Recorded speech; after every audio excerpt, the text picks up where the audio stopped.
നമസ്കാരം പ്രിയമുള്ളവരെ, നമ്മളുടെ സംസ്ഥാനത്തെ എല്ലാ കർഷകരെയും പ്രത്യേകിച്ച് PM കിസാൻ സമ്മാൻ നിധിയുടെ വർഷം 6000 രൂപ വാങ്ങുന്നവർ നമ്മളുടെ വീടുകളിലുണ്ടെങ്കിൽ ഇപ്പോൾ തന്നെ ഈ അറിയിപ്പ് ഒന്ന് ശ്രദ്ധിക്കുക.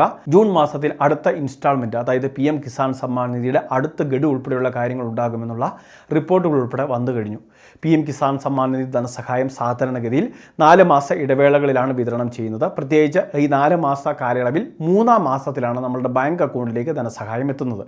പ്രത്യേകിച്ച് ഇപ്പോൾ നമ്മളുടെ രാജ്യത്തിൽ സാമ്പത്തികമായിട്ട് ഒരുപാട് പ്രശ്നങ്ങൾ നേരിടുന്നുണ്ട്. നിലവിൽ ഈ സാമ്പത്തിക പ്രതിസന്ധിയുടെ പശ്ചാത്തലത്തിൽ വിലക്കയറ്റം ഉൾപ്പെടെ ഉയർന്നു നിൽക്കുന്ന സാഹചര്യത്തിൽ ഇത്തരത്തിലുള്ള ജനക്ഷേമകരമായിട്ടുള്ള പദ്ധതികൾ, അതിൻ്റെ ആനുകൂല്യങ്ങൾ വളരെ നേരത്തെ വിതരണം ചെയ്യുന്നതിനാണ് കേന്ദ്ര സർക്കാർ തീരുമാനിച്ചിട്ടുള്ളത്.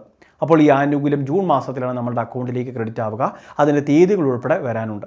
പക്ഷേ നമ്മൾ ഈ സമയത്ത് ശ്രദ്ധിക്കേണ്ടത്, ജൂൺ മാസത്തെ ആനുകൂല്യം നമ്മളുടെ സംസ്ഥാനത്ത് 27 ലക്ഷത്തോളം കർഷകരാണുള്ളത് ഈ കിസാൻ സമ്മാൻ നിധി വാങ്ങുന്നവർ. അങ്ങനെയുള്ളവർക്ക് ആനുകൂല്യം ലഭിക്കണമെങ്കിൽ കർഷക ID എടുത്തിരിക്കണം. അഗ്രി സ്റ്റാക്ക് ഫാർമേഴ്സ് ID എന്നാണ് ഇത് അറിയപ്പെടുന്നത്. എല്ലാ സംസ്ഥാനങ്ങളിലും ഈ ഒരു പദ്ധതി നടന്നുകൊണ്ടിരിക്കുകയാണ്, രജിസ്ട്രേഷൻ നടന്നുകൊണ്ടിരിക്കുകയാണ്. ഈ കർഷക ID മുഖാന്തരമായിരിക്കും, അതായത് കർഷകനെയും ആ കൃഷിഭൂമിയും കൃത്യമായിട്ട് ഒരു IDയിലൂടെ ബന്ധിപ്പിച്ചിരിക്കുകയാണ്. പിന്നീട് നമുക്ക് ഏതെങ്കിലുമൊക്കെ സബ്സിഡി പദ്ധതികൾ, കാർഷിക ലോണുകൾ, കാർഷിക ഗോൾഡ് ലോണുകൾ, അല്ലെങ്കിൽ കൃഷിഭൂമിയുമായി ബന്ധപ്പെട്ട എന്ത് ആവശ്യത്തിനും ഇതൊരു പ്രധാന മാനദണ്ഡമായിട്ട് മാറ്റപ്പെടും. ഈ കർഷക IDയിൽ നമുക്ക് ലഭിക്കുന്ന നമ്പർ മാത്രം ഒരുപക്ഷെ മതിയാകും ഭാവിയിൽ വിവിധ ആനുകൂല്യങ്ങൾ ലഭിക്കുന്നതിന്. കാരണം ഇവിടെ കർഷകൻ്റെ ബാങ്ക് അക്കൗണ്ട് ഡീറ്റെയിൽസ് കൊടുക്കുന്നുണ്ട്, ധനസഹായം വരുന്നതിന്, കർഷകനെ തിരിച്ചറിയുന്നതിന് വേണ്ടി ആധാർ ഡീറ്റെയിൽസ് കൊടുക്കുന്നുണ്ട്. അതോടൊപ്പം തന്നെ കർഷകന് കൃഷിഭൂമി എത്രത്തോളം ഉണ്ട്, അതിൻ്റെ വിസ്തൃതി എത്രയാണ് എന്നൊക്കെ മനസ്സിലാക്കുന്നതിന് വേണ്ടി നമ്മളുടെ കരമടച്ച രസീത് ഉൾപ്പെടെയുള്ള എല്ലാ ഡോക്യുമെൻറ്റുകളും നമ്മൾ സബ്മിറ്റ് ചെയ്യുന്നുണ്ട്. അപ്പോൾ ഇനി കർഷക ID എടുക്കുക എന്നുള്ളത് ഏറ്റവും പ്രധാനപ്പെട്ട കാര്യമാണ്. ഇനി കഴിഞ്ഞ വർഷം ആരംഭിച്ച പദ്ധതിയാണിത്, ഇടയ്ക്ക് വെച്ചത് നിർത്തുകയായിരുന്നു. അതുകൊണ്ട് തന്നെ നമ്മളുടെ സംസ്ഥാനത്ത് കർഷക ID മുൻപ് എടുത്തിട്ടുള്ളവർ അത് അപ്രൂവ് ആയിട്ടുണ്ടോ എന്നൊക്കെയുള്ള കാര്യങ്ങൾ ചെക്ക് ചെയ്യുന്നതിന് വേണ്ടിയുള്ള ലിങ്ക് അത് നമ്മൾ വീഡിയോയുടെ കമൻറ്റ് ബോക്സിൽ കൊടുത്തേക്കാം. ആ ലിങ്കിൽ ക്ലിക്ക് ചെയ്ത് ആധാർ നമ്പർ കൊടുത്ത് സ്റ്റാറ്റസ് ഒന്ന് പരിശോധിക്കുക.